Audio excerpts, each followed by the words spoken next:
A Delaware police department is under fire this morning over the shooting death of a man in a wheelchair. We are now getting a chance to hear part of the frantic 911 calls. Let's listen in.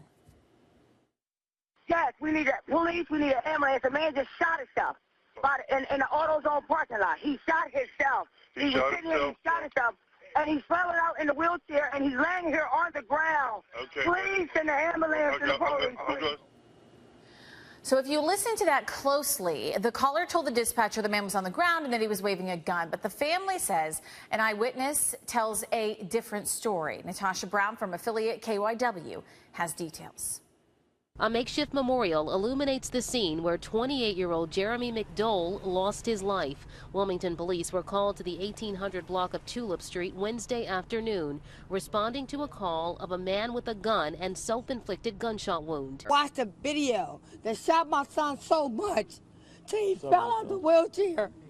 He fell out the chair on the ground. The victim's mother has seen the video and is demanding answers, saying the video never shows her son with a gun. When the officers engaged him, they were able to see that he had a weapon, and information prior to them getting there was that he had inflicted injury upon himself with a handgun. The city's mayor and other officials held a news conference vowing to launch a full-scale investigation into this police-involved shooting, while family members continue to grieve their loved one at this vigil. That's my friend, and it needs to be some justification going on around here.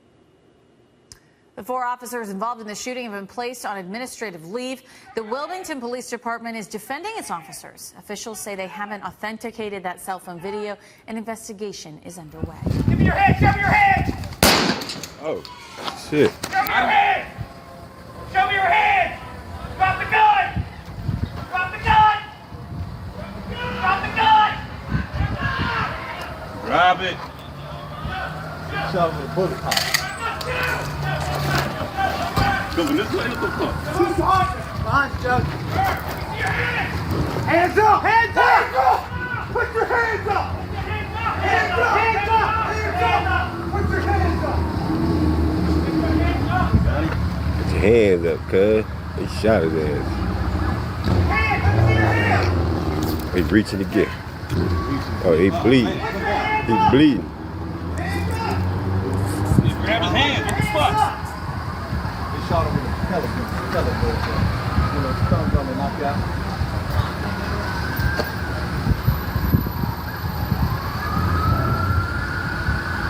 Man, put your hands.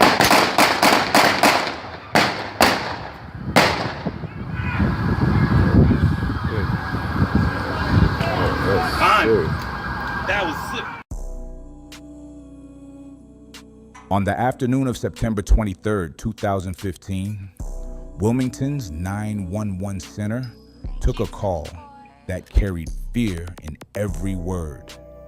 A woman near the AutoZone at Lancaster Avenue and Scott Street said a man in a wheelchair had shot himself. She said he was still alive, still moving, and still had a gun. Her words tumbled out. "Please, hurry. Send someone fast." She repeated the warnings again and again, afraid she might not be believed. When the first police cars pulled up, she pointed them to the man in the chair and told them again, he has a weapon.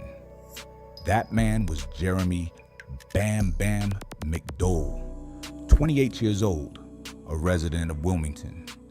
Years earlier, another shooting had left him paralyzed from the waist down.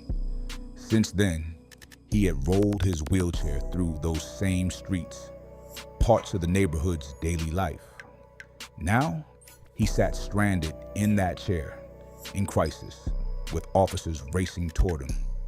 The block was alive with tension. Row houses close together, cars parked tight, neighbors stepping out to see what the noise was about. Officers jumped from their cruisers, guns drawn, voices sharp. "Show me your hands," one shouted. "Hands up," echoed another. The words bounced between brick walls. Jeremy moved in his chair, his hands near his lap, near his waistband. A bystander lifted a cell phone and pressed record. The video it captured did not show every second, but it showed enough. The shouting, The rising tension, the sense that something was about to break. And then it broke. Investigators later laid out the sequence. Senior Corporal Joseph DeLose came in from another direction, shotgun raised, moving faster than the others. He gave about 2 seconds of commands before firing a blast. That first shot sent shockwaves through the scene. Seconds later, 3 other officers, Senior Corporal Silva, Corporal Thomas Lynch, and Corporal James McDole, each fired 4 pistol rounds.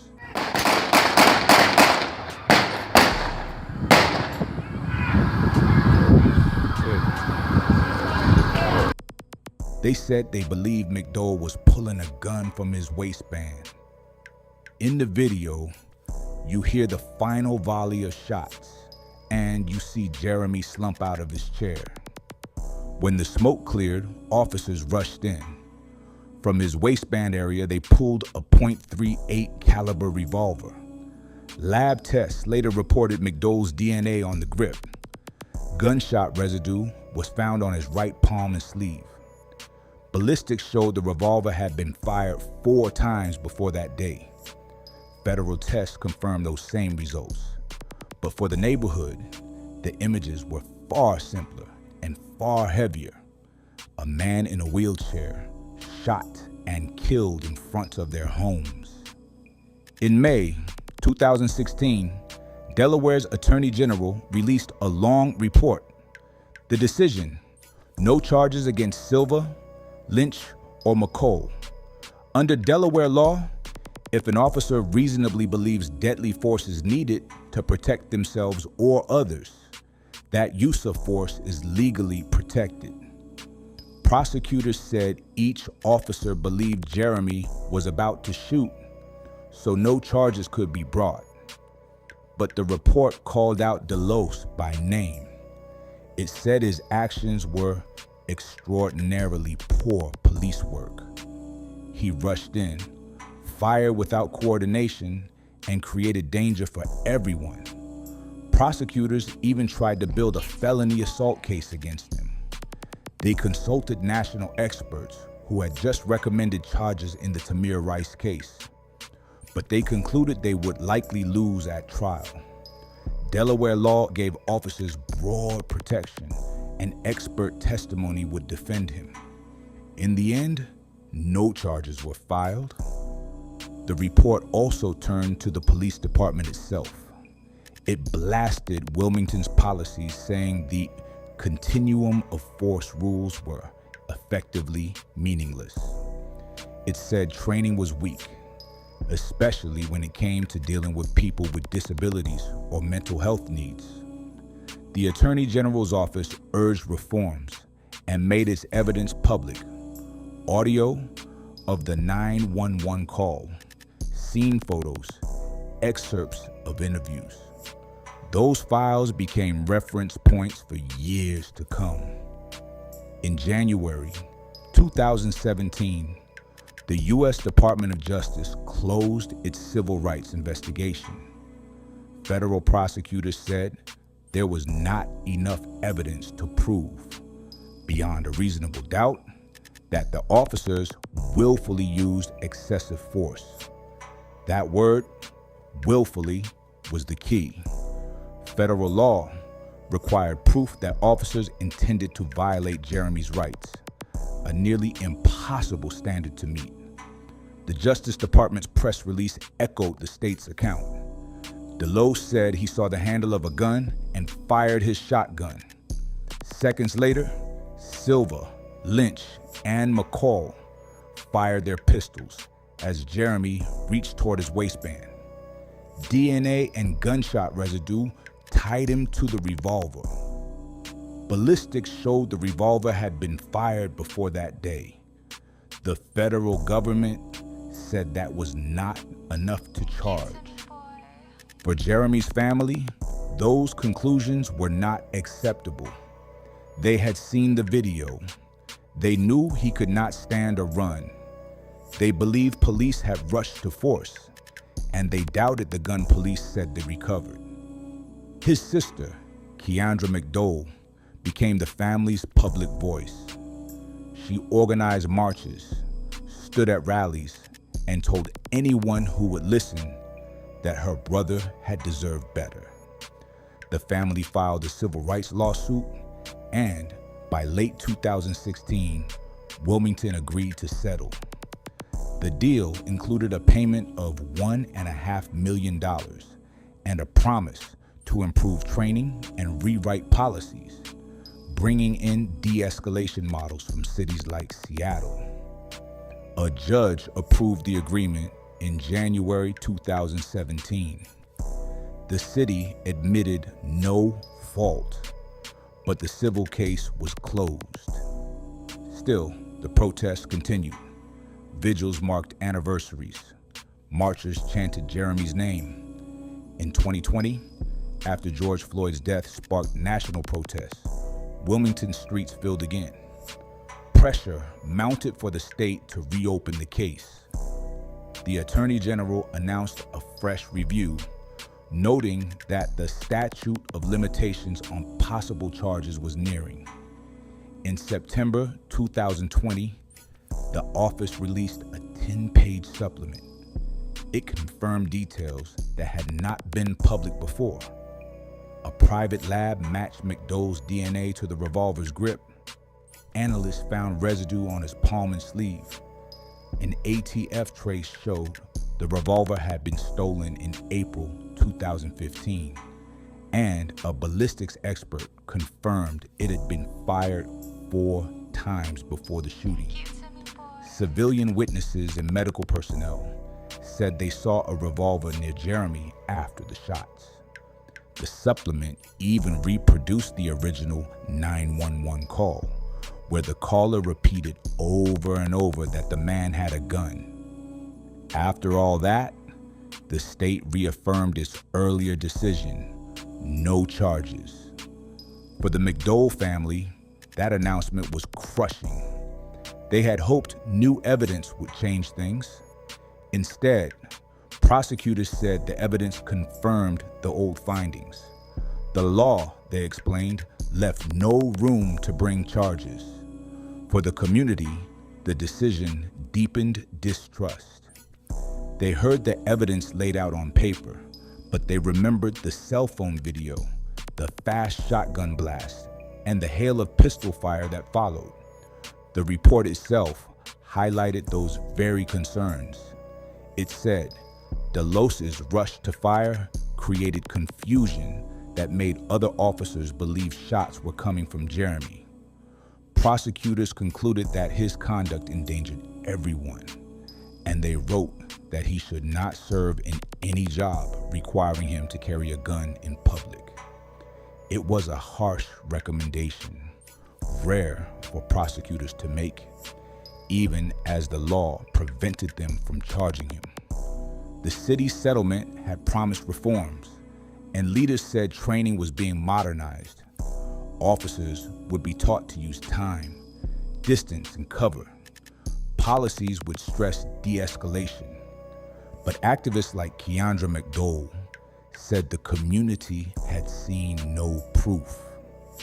Promises on paper, she said, did not mean practices on the street. In 2023, new headlines again touched the story. One of the officers from that day, James McDole, faced trial in an unrelated case. He was convicted of making a false statement and official misconduct after a 2019 shooting. He received probation and community service. Critics said the case showed how accountability was often too light. State officials said it proved misconduct could be charged when evidence was strong. For Jeremy's family, it was another sign of a broken system. Trust is built and broken in moments like this. Prosecutors wrote that Wilmington's policies were weak, too vague to guide officers in crisis. They urged change. Whether that change has truly taken root is still asked today. For the McDole family, justice is not in a report, but in whether another man in crisis gets to live. For a city, the question is not just what happened in September 2015, but what happens the next time officers respond to someone in distress. Jeremy Bam Bam McDole's story is told in evidence, in protests, in paint on walls, and in the voices of those who keep speaking his name. And even now, years later, the question lingers. Why did it end the way it did? And will it ever be different?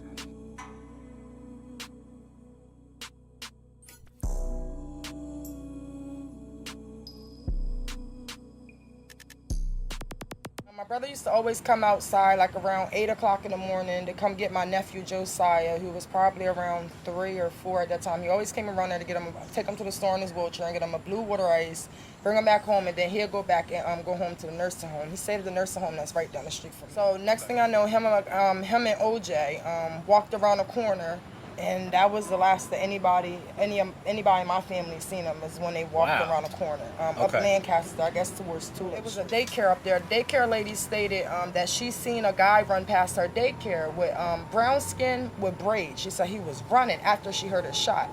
So Bam Bam met with Sierra. Her boyfriend had just got out of jail. He didn't even know she had a boyfriend. He had just got out of jail, and I guess she probably brought him with her because my brother and her, she knows she's a woman and whatever, so forth. I guess they got to tussling because he didn't give her the pocketbook back. The boy got involved. A gunshot went off. Okay. The gunshot went off. Now, I know my brother probably thought he was shot because he was paralyzed from the waist down, so he couldn't feel anything from the waist down. He got shot like in his thigh. Okay. So the guy who took the initial video, his name is Nate. He was out on the side detailing the car.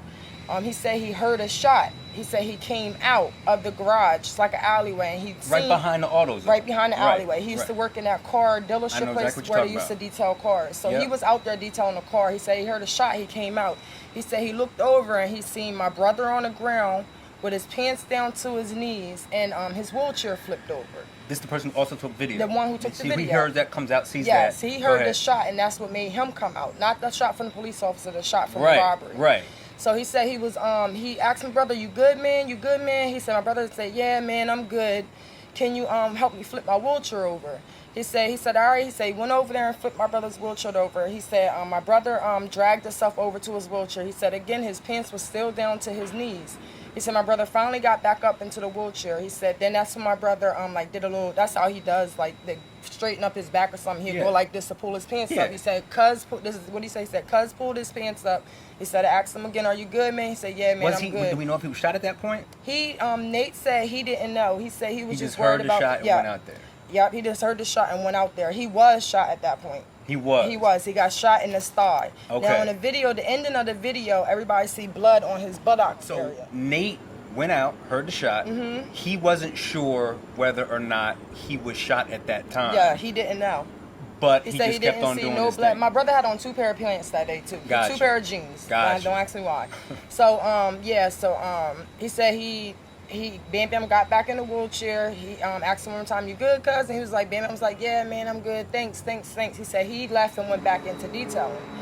He said next thing he know, I guess like maybe 4 or 5 minutes later, he said he heard a whole bunch of sirens. He said me being nosy, he said we went out there and seen all this police. He said he was just Go ahead. He was just watching. Yep. He was just watching from then. He said then once he seen them pulling out guns and stuff, that's when he hit record. He said he started recording, and then that's where we all came in, and that's the video that we all seen. That's what everyone saw. And that's what everybody's seen.